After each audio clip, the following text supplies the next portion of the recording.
Mercredi 17 août 2022 étaient lancés les 2 premiers épisodes des Traîtres, l'émission événement de M6 inspirée du Loup-garou, le jeu de société français.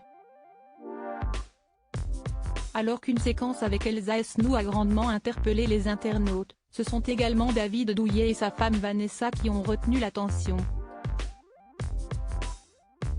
Et pour cause, d'ordinaire très discret depuis leur coup de cœur en 2014, le judoka doublement médaillé olympique et la jolie brune de 14 ans sa cadette ont choisi de vivre cette expérience unique ensemble.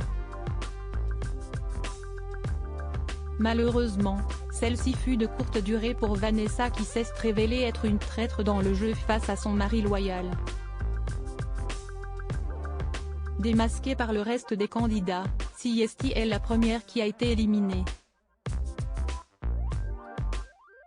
Je suis fière de vous parce que je suis une traître.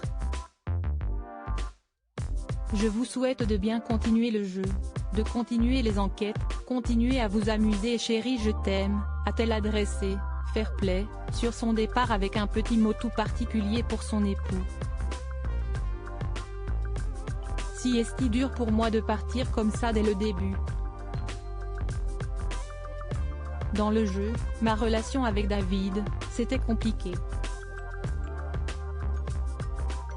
Il a été plus fort que moi, a-t-elle ensuite reconnu.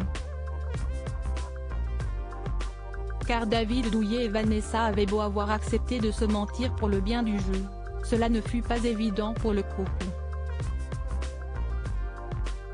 J'ai dû jouer avec la personne que j'aime le plus, lui mentir pour ne pas qu'il ne me découvre, a souligné l'hypnothérapeute lors de la conférence de presse.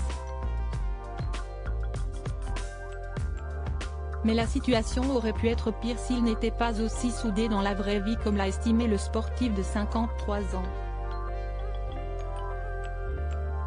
Je déconseille fortement aux couples fragiles de venir dans ce jeu, a-t-il préconisé. Et pour la mère de sa fille Blanche, 5 ans, d'ajouter, avant d'entrer dans le château, on pense qu'être à deux est un atout. Dans ce cas de figure, où nous sommes dans 2 camps opposés, Siesti a un handicap. On se connaît trop bien. Finalement, l'aventure aura tout de même eu du positif. Ce jeu a renforcé notre couple, a encore confié Vanessa, se réjouissant d'avoir pu constater que leur relation était bien basée sur la confiance, la vérité et l'entraide.